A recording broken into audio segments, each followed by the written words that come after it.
Hello दोस्तों, स्वागत है आपका at the rate success classes by Deepak Kumar में। आज हमारा कोई टॉपिक कोई चैप्टर नहीं होने वाला है, ना ही उसके कोई आपके इम्पोर्टेंट पॉइंट्स बताए जाएंगे। आज आपको बस एक ही चीज डिस्कस की जाएगी कि हिस्ट्री पोर्शन से कम क्वेश्चन को पढ़कर, कम से कम पॉइंट्स को पढ़कर कैसे अच्छे मार्क्स ला सकते हो। जैसा कि मैंने आपको पहले ही बता दिया था कि हम तीन तीन क्लासों के माध्यम से एक एक पैराग्राफ को, एक एक चैप्टर को और पूरी एक पोर्शन को, जैसे हिस्ट्री, इकोनॉमिक्स और पॉलिटी, जिन सारी चीजों में जो बटी हुई है उन्हें समझेंगे तीन तीन क्लासों के माध्यम से। तो आज हमारी हिस्ट्री पोर्शन की आज वही तीसरी क्लास है जिसमें हम आपको हिस्ट्री पोर्शन के वो पॉइंटों के बारे में बताएंगे जिससे आप एक बार पढ़कर हिस्ट्री पोर्शन में अच्छे से अच्छे नंबर स्कोर कर सकते हैं।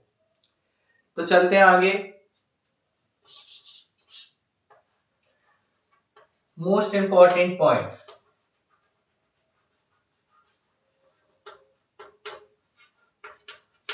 in history class 10। अब यहाँ पर मेरे द्वारा बताए गए जो भी पॉइंट्स उन्हें अगर अच्छे से तैयार करते हो तो आप 95% या फिर 99% हिस्ट्री पोर्शन में अच्छे से अच्छे नंबर लेकर आ पाओगे। बाकी तो सारे बच्चों की मेहनत के ऊपर है, लेकिन अगर आप अच्छे से तैयार करते हो और अपना भी एफर्ट्स लगाते हो तो 100% लेके आओगे। तो हमारा चैप्टर नंबर फर्स्ट से होने वाला है चैप्टर फर्स्ट। इसमें आपके जो पॉइंट्स है उसमें पहला पॉइंट रहने वाला आपका राष्ट्रवाद। आपका दूसरा रहने वाला है फ्रांसीसी क्रांति।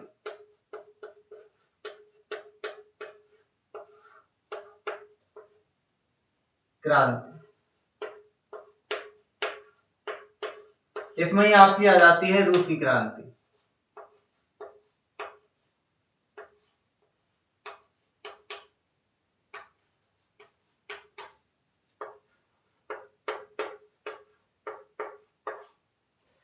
मैं आपको बता दूं ये तीनों ही पॉइंट्स इतने ज्यादा इंपॉर्टेंट हैं कि आप इसमें जो भी इंपॉर्टेंट डेट्स हैं, जैसे बास्टील की जेल की घटना कब हुई, आपके खूनी रविवार कब मनाया जाता है, आपकी अगस्त क्रांति कब हुई, आपका जो लेनिन था वो कौन था, मोंटेस्क्यू कौन था, आपका जो और भी जो दार्शनिक थे वो कौन थे, रूसो कौन था, वोल्टेयर कौन था। ऐसे क्वेश्चंस को पढ़ के आप अच्छे नंबर ला सकते हो।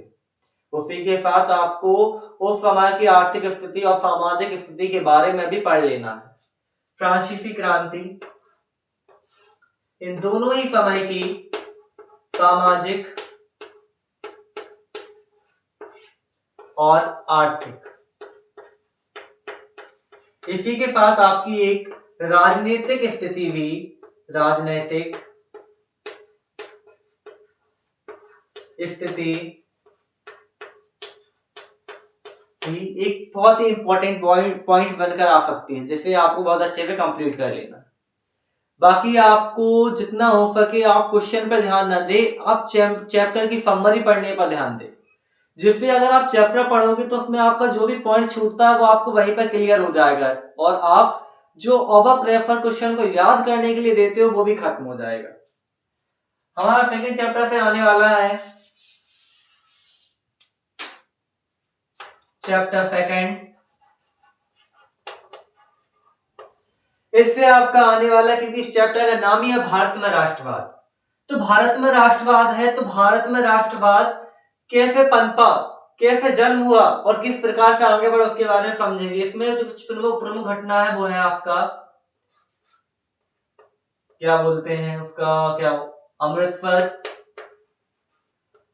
अमृतसर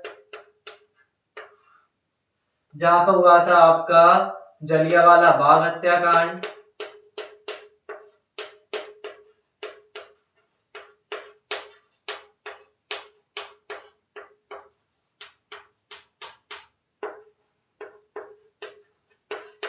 भाई आपका और भी पॉइंट हो सकते हैं, फागनी अवज्ञा आंदोलन,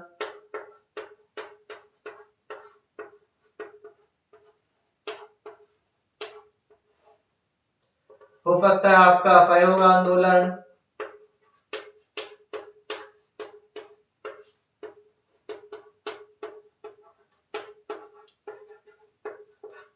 जलियांवाला बाग हत्याकांड आपका हुआ था 1919 ईस्वी में।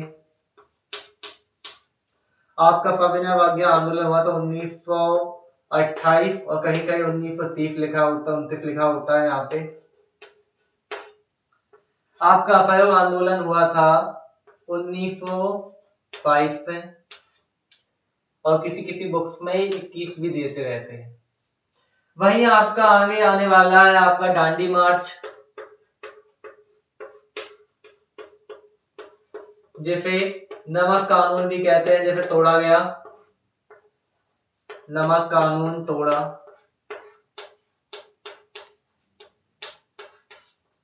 वहीं आपका आगे आने वाला है जो भी खेड़ा आंदोलन है,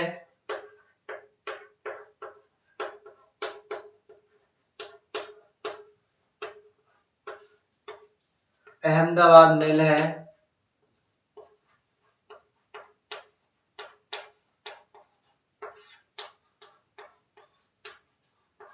खिलाफत,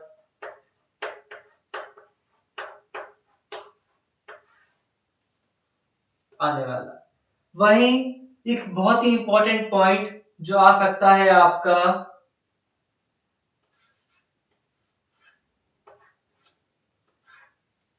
जो महात्मा गांधी और डॉक्टर बी आर अम्बेडकर के साथ हुआ था एक समझौता, जैसे आपका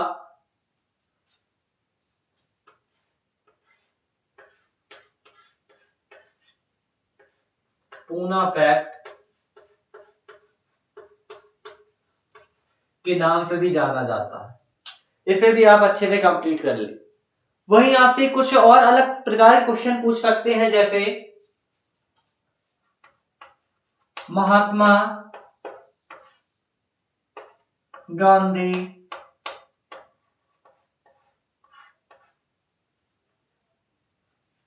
के प्रमुख आंदोलन,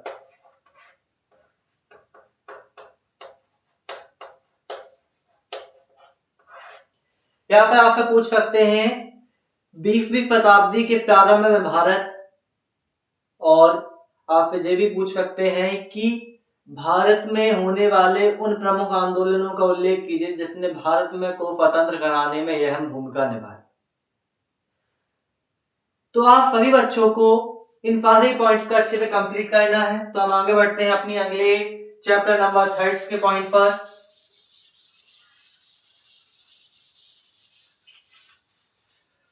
आपका चैप्टर नंबर 2 और 1 जो है वो वेरी इंपॉर्टेंट रहने वाला है। वहीं आपका चैप्टर नंबर 3 से भी क्वेश्चन आ सकते हैं।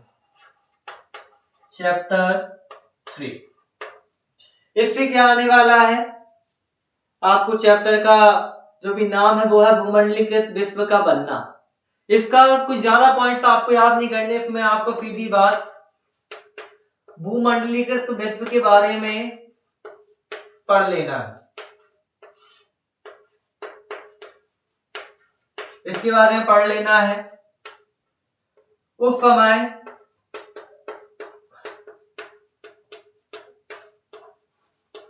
भारत की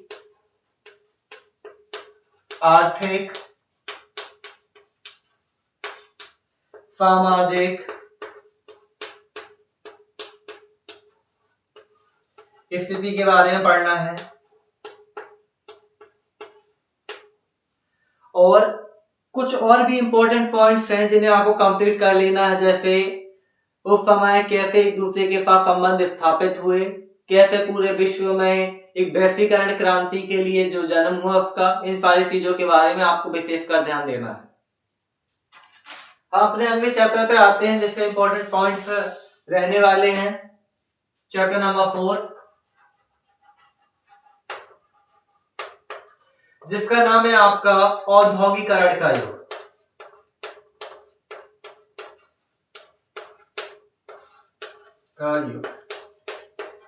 इस औद्योगिकरण के युग से आपको एक इंपॉर्टेंट पॉइंट निकल के आता है, औद्योगिकरण है क्या। अर्थात औद्योगिकरण को आप क्या समझते हो, किस प्रकार से आप परिभाषित कर सकते हो, इन चीजों के बारे में आपको लिखना पड़ेगा, इसलिए आप इसे एक बार पढ़ लें। उसके बाद आपका एक इंपॉर्टेंट पॉइंट आता है कि औद्योगिकरण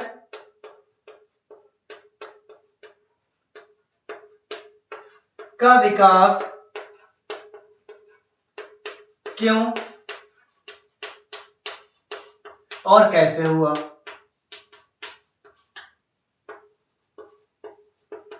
वही अगला पॉइंट रहने वाला है प्रथम विश्व युद्ध के बारे में, किस प्रकार प्रथम विश्व युद्ध ने इस औद्योगिकरण युग को प्रभावित किया और अधिक औद्योगिकरण के लिए इंग्लैंड जैसे देशों को जो युद्धरत रहते थे उन्हें प्रेरित किया कि कैसे अपने औद्योगिक विकास को बढ़ावा दिया जाए। इसके बारे में आपको एक बार बहुत अच्छे से पढ़ लेना है। वहीं उस समय के भारत के बारे में आपको भारत की स्थिति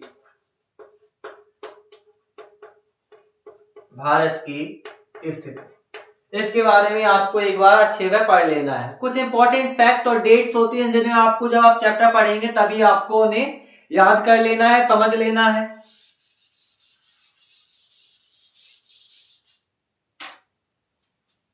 आते हैं अपने चैप्टर नंबर 5। इस चैप्टर नंबर 5 में जो भी इंपॉर्टेंट पॉइंट्स रहने वाला है वो सिर्फ एक ही है, वो आपका है मुद्रण संस्कृति।